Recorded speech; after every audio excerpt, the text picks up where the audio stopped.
Nous sommes conscients que le vote est un droit. Nous sommes conscients que la consultation référendaire est le début de retour à l'ordre constitutionnel. C'est pourquoi nous demandons au peuple de Guinée, à nos militants et sympathisants, d'aller s'exprimer librement sans que le parti ne leur donne s'il faut voter oui ou non, mais chacun avec sa conscience va choisir en tant que citoyen pour accomplir leurs devoirs citoyens et civiques. Mais on s'est posé la question, est-ce que c'est un problème de texte ou de constitution en Guinée, dans nos débats entre nous? La Guinée est le seul pays de la sous-région où dans 15 ans, ça nous fait 3 constitutions. 3 constitutions dans 15 ans. En 2010, on avait une constitution. En 2020, on avait une constitution.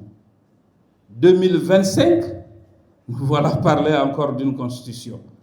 C'est-à-dire dans 15 ans, la Guinée va avoir sa 3e constitution.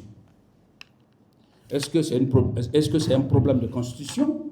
Est-ce que c'est un problème d'homme? Est-ce que c'est un problème d'applicabilité de la loi? On s'était dit que la Guinée a un problème de ressources humaines et un problème d'applicabilité de nos lois.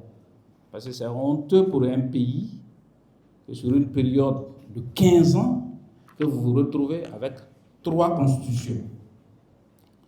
Mais puisque le vote est un droit, nous devons quitter dans l'anormal pour venir vers la normalité, qui est le retour à l'ordre constitutionnel.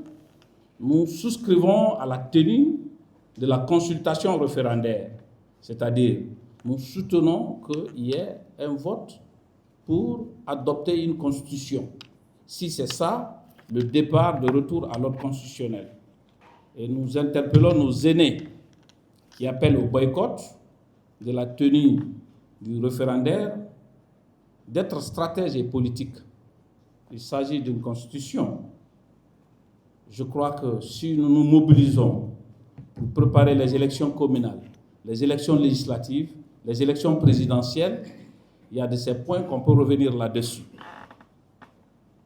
Dans la déclaration, nous avons parlé de la politisation. Nous regrettons que les gens utilisent l'image du président pour en faire un profil de campagne. La loi, la constitution s'applique même sur le président de la République. Ça s'applique sur Ablaye Kourouma, ça s'applique sur chaque Guinéen. Ce qui sous-entend, la constitution n'appartient pas à un individu ni à un président de la République. C'est notre vivre ensemble, c'est ce que la Constitution veut dire. Donc, on ne doit pas utiliser l'image, ce qui sous-entend que même si le président actuel est candidat à une élection, il n'aura que 2 mandats selon la Constitution. Et celui qui viendra après lui, est-ce qu'il ne va pas prétendre encore modifier ou changer la Constitution, pensant que c'est fait à son image? Donc, je voudrais que si la Constitution doit nous ressembler et nous rassembler, que l'image de personne ne soit associée. Au lieu d'aller en campagne politique, il s'agit d'une consultation. Allez-y expliquer le contenu de la Constitution à la population et vous les laissez le libre choix. C'est ce que cela veut dire. Ce n'est pas une compétition élective où on va élire le président de la République ou un député ou un maire. C'est pourquoi nous avons mobilisé nos militants à aller chercher leur carte électorale. Nous avons mobilisé nos militants que chacun n'a qu'à aller voter en fonction de sa conscience. On n'a pas de mot d'ordre à donner à quelqu'un. Moi, je vais aller voter, mais le vote, c'est à ma discrétion. Et je ne demande à aucun militant de me dire s'il va voter oui ou non. Je le laisse avec sa conscience.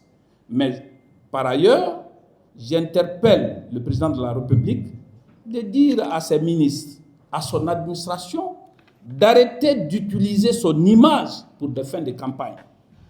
La loi ou les lois, les 199 lois qui se trouvent, articles qui se trouvent dans cette constitution, s'appliquent sur le président de la République au même titre que tous les autres Guinéens. Et que si nous devons aller en campagne, il s'agit de campagne d'explication, il s'agit de campagne de sensibilisation sur le contenu, pas en utilisant la photo du président de la République qui fera de cette constitution la meilleure des constitutions. Par ailleurs, ça crée beaucoup de problèmes. Parce que quand nous étions en 2010, il y avait vraiment des très bons cadres qui étaient autour de la constitution de 2010. Actuel ministre de la Défense était membre au CNT. Je veux parler de Dr Bourissi Condé, de Idi Amin, des Rabi qui ont écrit la constitution de 2010.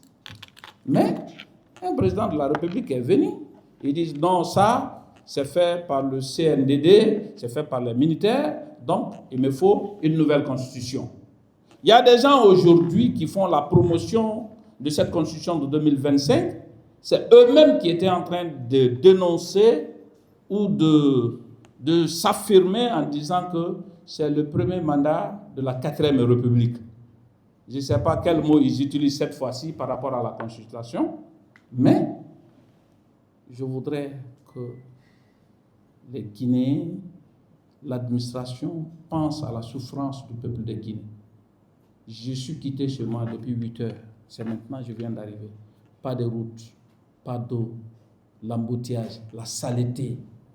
Quittons dans les débats de caniveau. Ce n'est pas un problème de constitution, c'est un problème d'applicabilité. Je demande au pouvoir de sélectionner des hommes intègres, des hommes de valeur pour conduire la République sur la voie du développement. Voilà ce que nous demandons. Mais nous souscrivons qu'il y ait une élection, qu'il y ait des consultations référendaires. Et nous sommes d'accord que le peuple doit vraiment aller voter. Le peuple doit retirer sa carte d'électeur pour aller voter. Maintenant, on n'a pas de mot d'ordre à donner, conscient que ce n'est pas un problème de constitution que le pays a, c'est un problème d'hommes de valeur, c'est un problème d'applicabilité de nos lois. Donc, et puisque ça va nous amener à un retour à l'ordre constitutionnel, à un départ de retour à l'ordre constitutionnel, ben nous encourageons tout le monde à aller voter. Même vous les journalistes, retirez vos cartes, allez voter. Nous ne ferons pas comme les autres partis politiques. Je vous le dis, on avait droit à aller faire des campagnes de sensibilisation ou à la télévision nationale ou autre. Nous avons préféré venir devant vous pour vous dire que nous, notre campagne s'arrête là, à partir de cette déclaration. Nous attendons après les élections, nous allons essayer de dresser des mémorandums, dénoncer ou dire ce qui a été, ou ce qui a marché, ce qui n'a pas marché. C'est ça notre droit. Et si vous prenez la classe politique, vous les journalistes, je vous appelle à vous mettre en équipe, de chercher à savoir sur la chaîne politique qui est qui a fait quoi dans le pays là. Parce que si on ne connaît pas la différence entre ceux qui dirigent les partis politiques en Guinée, vous allez penser que tout le monde est médiocre, vous allez penser que tout le monde se bat pour son appétit personnel.